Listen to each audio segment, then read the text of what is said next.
Dude,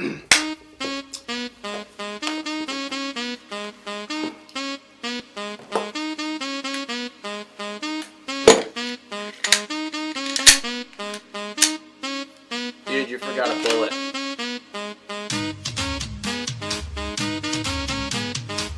Welcome to Wise Men Company, everyone. I'm Ben. And I'm Noah. And today we're going to be talking about a little bit of an issue we had on Instagram. Recently I posted a video of me loading up my EDC in the morning. It's kind of a checklist / routine I do so I don't forget anything.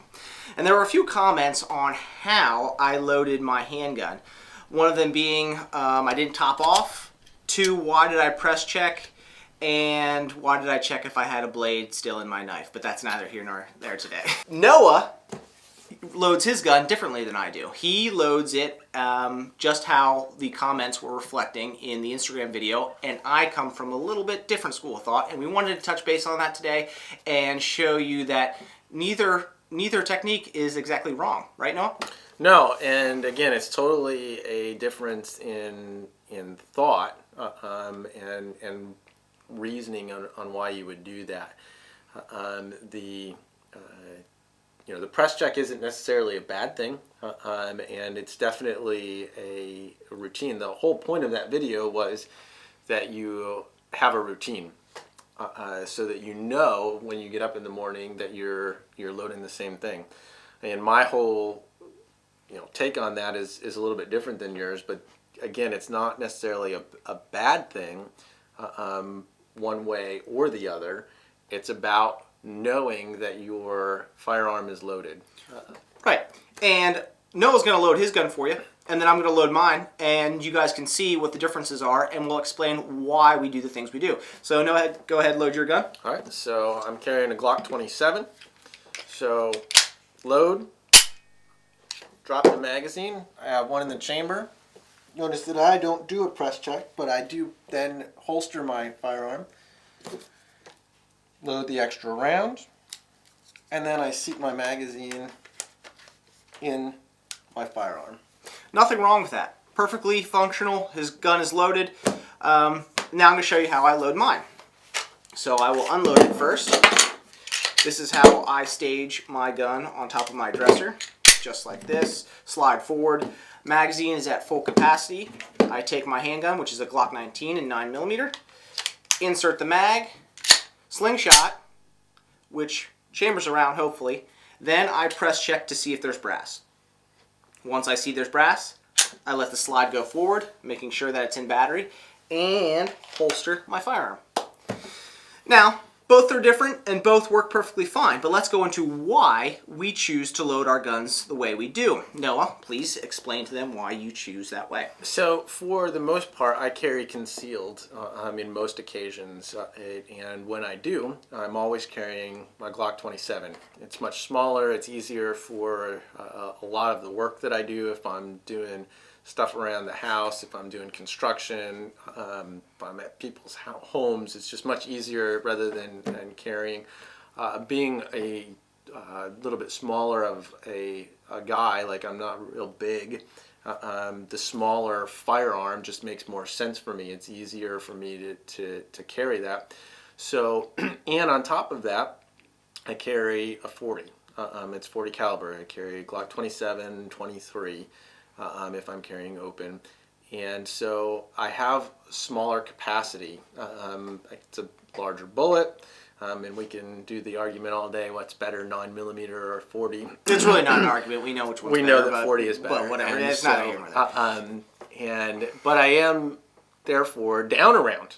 I don't have as many rounds as I could carry if I was carrying a 9mm. I top off because then that gives me, if Ben was carrying his 26, he would have 10 rounds because he doesn't add an additional round. So I don't top off the magazine after chambering. So now I have 10 rounds because I do chamber. Now there are some drawbacks to that. If you notice, when I load my firearm, I drop it, then I holster it, and the reason is that my firearm is now ready to shoot. So there is always potential for human error that your finger could get on that Setting it down while topping off, you have a live gun set around somewhere. Exactly. You have to put that firearm down somewhere in order to put that round into the magazine. And that just opens up a lot of potential for your firearm to have a negligent discharge.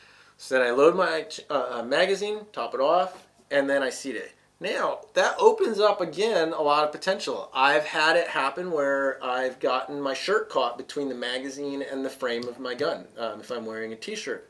Now my firearm is not loaded properly because it's not seated. That magazine isn't seated. Right, it's essentially just floating in the grip. Exactly. So now you pull that out, you've got a couple of potential problems. You catch it, you drop your magazine right away because it pulls out.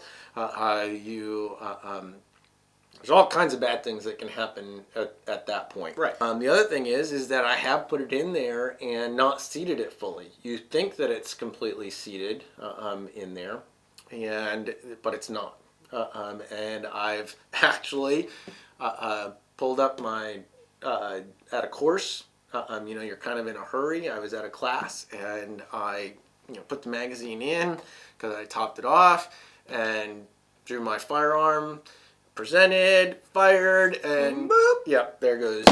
That's it. Like it doesn't. And you look like a real rock star when that happens. Trust me. Yep, you are just awesome.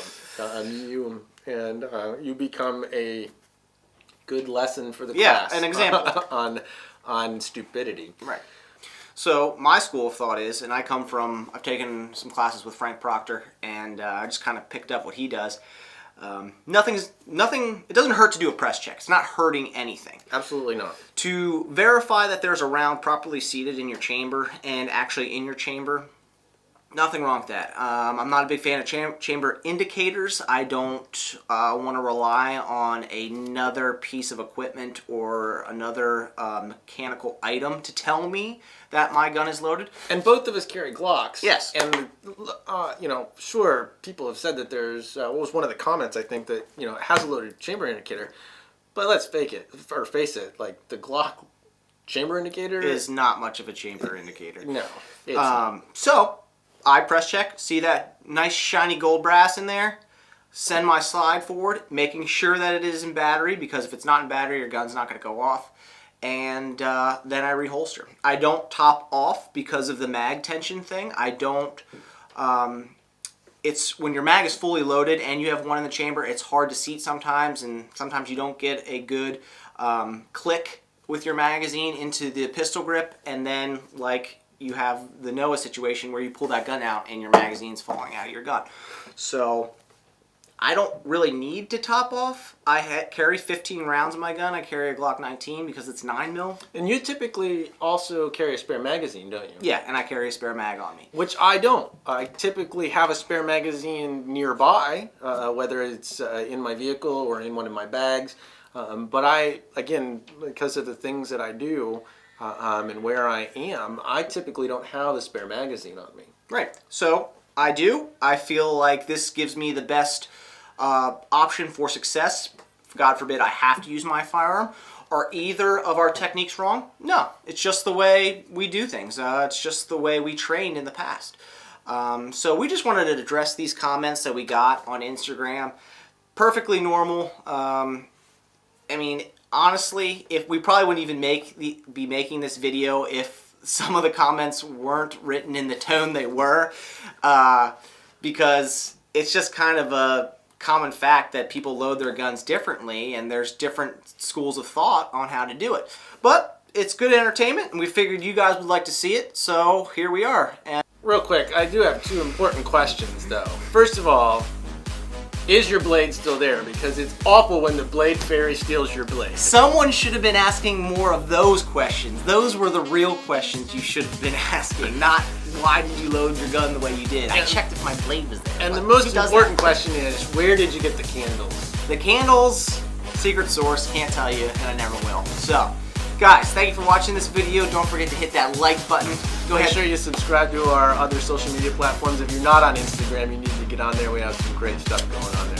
Yep, and we're also on Facebook. Go check us out. Our website should be up soon, wisemencompany.com, and we'll see you on the next video. See ya.